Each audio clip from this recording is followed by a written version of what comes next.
최재현의 피싱 스토리 오늘도 시작하겠습니다.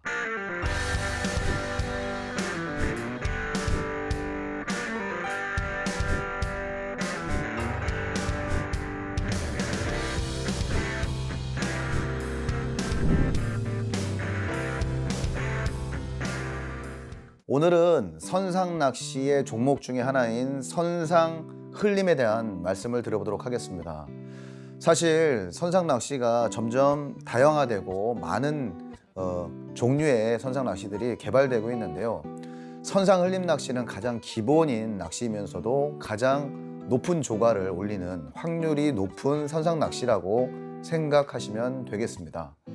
오늘은 선상 흘림 낚시의 원리를 설명을 드릴 텐데요. 내일 같이 선상 흘림 낚시를 가실 강습자분을 모시고 이렇게 진행을 하는 거니까요. 중간중간 궁금한 거 있으시면 물어보시는 게 훨씬 좋으니까요. 중간중간 궁금한 거 있으면 물어보시고 한 챕터 한 챕터 끊어가면서 강습을 진행해 보도록 하겠습니다. 배에서 크릴을 흘려주면 크릴이 이제 해동이 되면서 이렇게 흘러가겠죠. 흘려주면 그 흘러가는 그 포인트에 따라서 대상어들이 부상을 하면서 이렇게 잡히는 그런 원리라고 생각을 하시면 됩니다.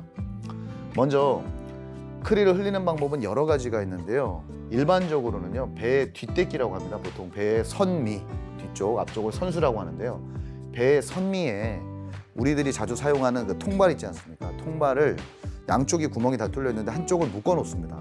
그래서 크릴이 그쪽으로 안 빠져나가게. 그리고 뚫려 있는 쪽에다가 얼어 있는 크릴을 하나 내지 두 개, 많을 때는 한 세 개 정도, 그런 조류의 세계에 따라서 크릴의 수도 조정할 수가 있는데요. 일반적으로는 하나나 두 개 정도를 집어넣고 얼려 있다 보니까 크릴이 해동이 되면서 흐르는 조류에 해동이 되면서 하나 둘씩 이렇게 흘러나가는 이런 원리라고 할 수가 있겠습니다.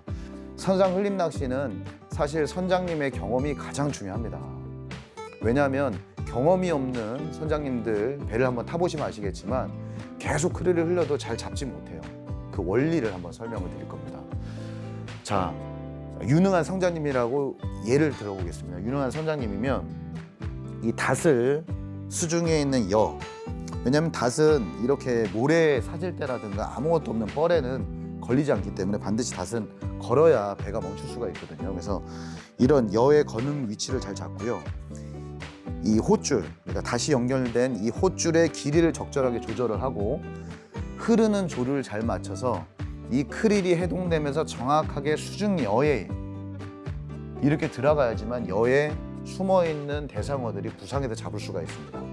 이 닷을 잘 못 내리거나 또는 조류가 일로 안 가고 이쪽으로 빠져가는데 여기다 크릴을 흘리면요, 입질을 못 받는 경우가 발생을 합니다. 그래서 유능한 선장님을 먼저 선택을 하셔야 됩니다.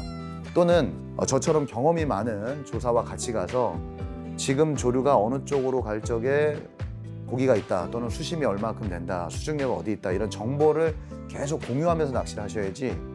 예를 들면 저는 똑같이 낚시를 하는데 제 흘림채비는 지금 뱅에돔들이 부상하는 이쪽에 잘 들어갔는데 본인은 너무 가볍게 쓰는 거예요. 그러면 이 위쪽을 공략하기 때문에 크릴이 집중적으로 흘러가서 집어가 되는 이쪽 층을 넘어가 버리면 고기가 전혀 안 나오고요. 너무 무거운 채비를 흘려요. 예를 들면 이쪽에다가 또 입질을 받을 수가 없습니다. 그러니까 정확하게 흘러가는 그 미끼에 정확하게, 이것도 똑같습니다. 지난번에 그 갯바위 낚시 해보셨잖아요. 동조가 또 중요합니다. 근데 사실 갯바위는, 특히 뱅에돔 갯바위 낚시는 동조하는 구간이 그렇게 범위가 넓지가 않잖아요. 6m면 그래봐야 뭐 3m에서 5m 정도 공략하거나, 또는 부상할 적에는 뭐 1m에서 4m 정도 공략하면 되는데, 이 선상 낚시도 물론 종류에 따라 다릅니다. 어종별로 다르지만 보통 내일 저희들 가는 낚시는 깊게는 20m, 낮게는 3m까지 공략을 해요. 폭이 넓습니다. 그래서 반드시 수중력을 공략을 하는데, 내가 닷 내리는 곳은 20m지만 수중력 지점은 5m일 수 있어요. 그러면 여기서 내가 수심이 깊다고 해서 여기서 흘려버리면 여에 또 내 채비가 다 걸러버리고, 피딩 타임이라는 거 있지 않습니까? 해보시지만 그 피딩 타임을 놓쳐버리면 또 대상어가 입질을 안 하기 때문에 그거에 맞춰서 잘 해야 돼서 제가 중간중간 얘기를 할 거예요. 그리고 옆에 사람들이 잡는 채비를 또 봐야죠. 나는 3호원 줄을 써서 입질을 못 받고 있는데 저기는 5호원 줄을 써서 입질을 받을 때는 분명히 이유가 있는데, 이 부분을 정말 자세하게 한번 설명을 드려볼 거예요. 그러면 갯바위 찌낚시에도 연계되어 있기 때문에 그 원줄 관리에도 굉장히 밀접된 내용이 되기 때문에 굉장히 도움이 많이 되실 거라 생각을 해서 또 시간을 내서 또 이렇게 방송을 찍고 있습니다. 자, 이제 원리는 이해가 가셨죠?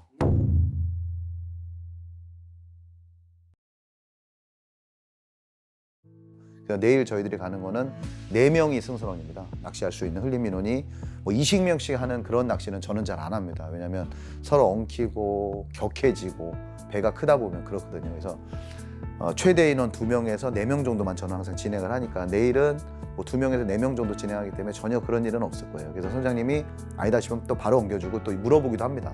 이렇게 서로 상호 소통을 하면서 이렇게 포인트도 옮기니까요. 그런 부분들이 굉장히 중요하죠. 그러면 입질 패턴과 랜딩입니다.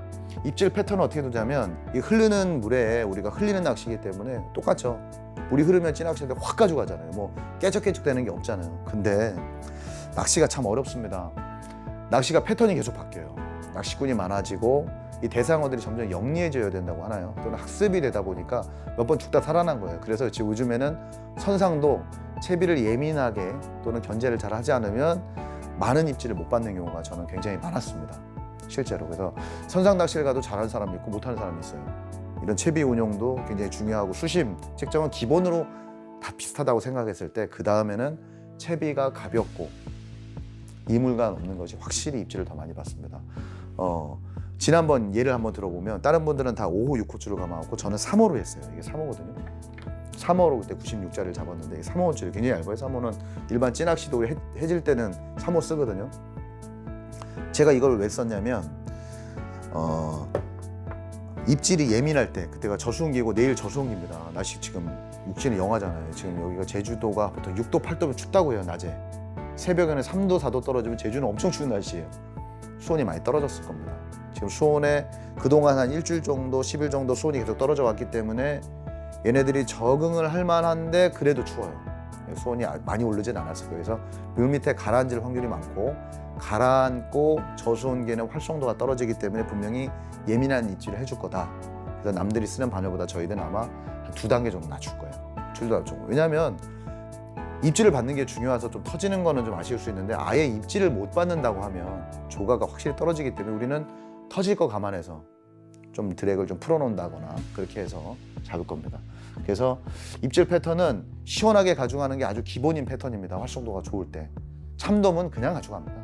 참돔은 그런 거 없어요. 입질 오면 그냥 날아가요. 줄이 훅 날아가지만 뱅에돔은 안 그래요. 내일 우리 주종목이 뱅에돔이에요. 사실은.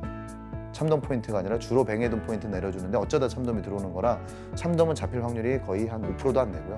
대부분 위에 떠 있을 때 부시리가 설치거나 부시리가 잠깐 빠졌을 때 뱅에를 잡는 그런 패턴인데 뱅에돔은 말씀한 것처럼 훅 가져가기도 하지만 일반 뱅에돔 특히나 선상이라고 무조건 줄이 잘 들어가는 건 아니에요. 계속 옮길 수는 없잖아요. 한 2시간 정도는 있거든요. 한 포인트에서 정말 안 잡히지 않는 한은. 그러면 그 포인트에서 조류가 죽을 적에는 뒷줄 견제를 해주고 채비도 얇게 쓰면서 예민한 원줄 이 스프레 줄이 2-3바퀴 정도 토도독 하고 말 때도 많아요. 선상도. 옛날에는 안 그랬습니다. 요즘이 그렇다는 얘기입니다. 무늬도 얕아지듯이 모든 대상어종이 학습이 돼서 점점 얕아져요. 좀 낚시하기 좀 힘들어졌죠. 근데 또 어떻게 보면 남들이 못 잡고 내가 잡을 수 있는 패턴, 그 기술이 생기기 때문에 혹은 나쁘다고 볼 수는 없어요. 또 재밌기도 합니다. 그래서 내일은 최대한 예민하게 하자.